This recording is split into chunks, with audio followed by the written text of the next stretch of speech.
övlad tərbiyəsi ilə bağlıdır. İndi qardaşların bəzisi dünyaya başı daşıbla bəzi şeydir. Məsələn, parka geyəndə ailəsi ilə, uşağı ilə gedir, amma elm məclisinə gedənlər və yaxud özü təhsil edir. Hər şeyi buraxır zövcə ixtiyarına. Sahabilərdən hətə olur.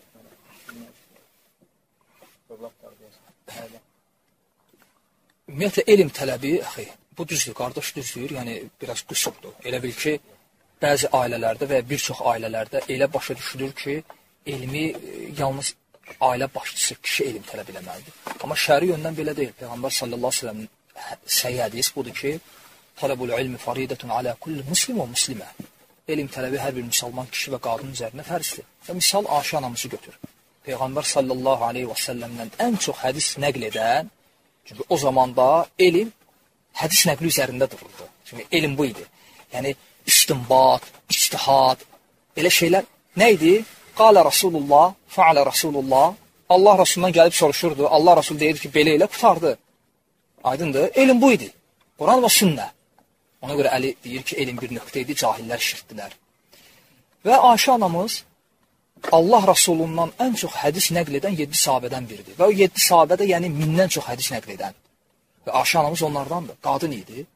Və sahabə qadınları içərisində mütləq olaraq ən alimi idi. Və ümumən sahabələr içərisində fəqih olanlardan idi. Ən gözəl misaldır. Və elm tələbi qadın kişi hər kəsə aiddir, fərqi yoxdur. O səbəbdən o elm məclisində ki, yəni qadınların iştirak etməsi üçün şərait var, maksimum şəkildə riayət olmalıdır ki, qadın faydalansın. Və ya şərait qurmaq mümkündürsə gərək şərait qurulsun. Bu cəhətdən fərq yoxdur. Alimlər olub tarixdə, qardaş. Alimlər, alim. Qadın alimlər olub. İmam Buxari o qadın alimin əməlini misal gətirib. Səhihində. Məsələn, Şeyx Albani Sifət Sələtin Nəbi kitabında, Peyğəmbərin namazı kitabında, axırda bölüm açır. Kiçik bölümdə kitabın axırında. Qadının namazı ilə kişinin namazı arasında fərq var ya yox. Və orada İmam Buxarinin səhihindən bu sözü dəlil gətirir. İmam Buxari öz zamanında olan qadın bir alimi misal gətirir. Və deyir ki, o namazda kişi kimi otururdu. O namazda kişi kimi otururdu. Və Albani bunu dəlil gətirir İmam Buxaridən ki, qadın idi, alim idi və namazda kişi kimi otururdu, alim idi. Əgər qadınla kişinin namazı arasında fərq olsaydı, fərqli oturardı. Bəziləri deyirlər, qadın fərqli oturur, kişi fərqli, aydındır necə? Yəni, tarixdə alim qadınlar olub və bugün də var. Yəni, məsələn, bugün mənim özümün gördüyüm, məsələn, bir dəfə elə öz başıma gələn deyirəm, bir elm tələbəsini görəm, indi adətən kim hal-hazırda hansı kitabı oxuyursa, o kitab onun stolunun üstündə olur. Gördüm, belə qalın kitabdır. Və kitab da əqidə kitabıdır. Belə maraqlı gəldi, açdım, baxıram. Kitab görəm, əqidə kitabıdır. Aqidətü Səfəriniyyə. Alləmə Əs-Səfərini, həmbəli alimlərindən usulçu. Onun kitabı var, şeiri var. 300-cü beytli şeirdir. Əhl-i sünnətin əqidəsi nəzmə çəkib. Və o şeiri alimlər şərh ediblər. Şərh edənlərdən də biri İbn Hüseymindir. Və bu qadın da Məkkə Universiteti, müasirlər sağdır, yəni. Məkkədəki Ummul Quran Universitetinin qutarıb doktor, alim kimi çıxıb oradan şəriət, əqidə üzrə və bu onun doktorantura işidir. Veriblər ki, ona bu şeiri götür, Aqidət-ü Səfərini, yəni. Və bu şeiri şərh ilə. Hansı ki, onu İbn Hüseymin şərh eləyib, bu ağır kitabdır, yəni.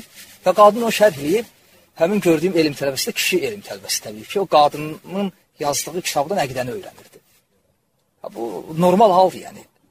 Yəni, qadın alim ola bilər, əqidə barəsində kitab yaza bilər və biz kişilər o kitabı oxuyub ondan əqidəmizi öyrənə bilərik. Normal bir şeydir. Və belə də olub tarix boyunca, belə də lazımdır. Yəni, fərq yoxdur elm tələbində kişi ilə qadın arasında.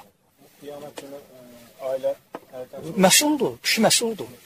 Bəli, Peyğəmbər sallallahu aleyhi ve sellem buyurur ki, hər biriniz rəiyyət əhlisiz və öz rəiyyətinizə görə məsuliyyət daşıyırsınız. Kişi məsuldur. Övladlar nətər deyir ki, nətər şey uşaqları, necə ki, Peyğəmbər sallallahu aleyhi ve sellem tövsiyə edib o cür. Bizdə cəmiyyət elə deyil, hətta bunlar İslam ancaq bizdə görür. Səvənin zamanında sahablər var idi. Çıxırlar kölə, onları görürlər. Bizdə çıxırlar kölə, dünyanı görürlər, bir dənə bizi görürlər. Sən hər bir halda öz evində, İslamı olduğu kimi çatdır, öyrət.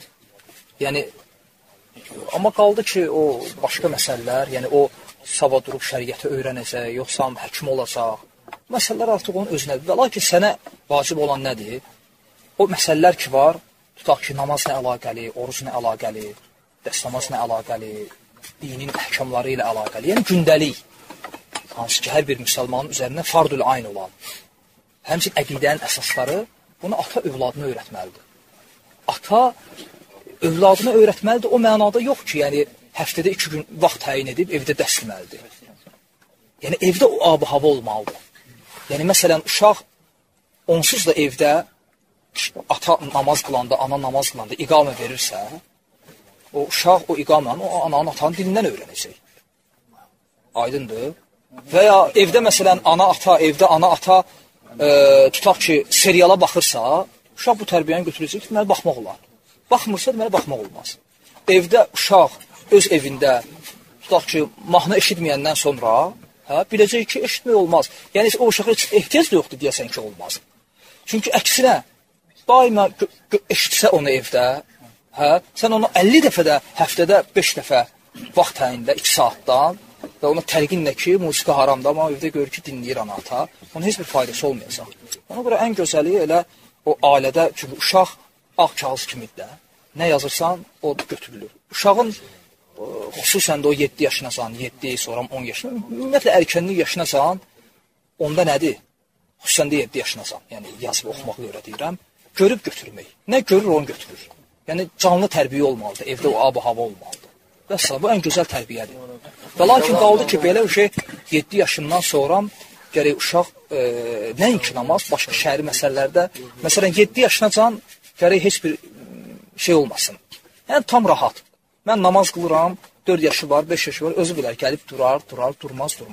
Lakin 7 yaşından sonra, necə ki 7 yaşında uşağı səhər tezdən ağlada, qulağını bura, səhər tezdən yuxusuna haram qatıb aparmışlar məktəbə.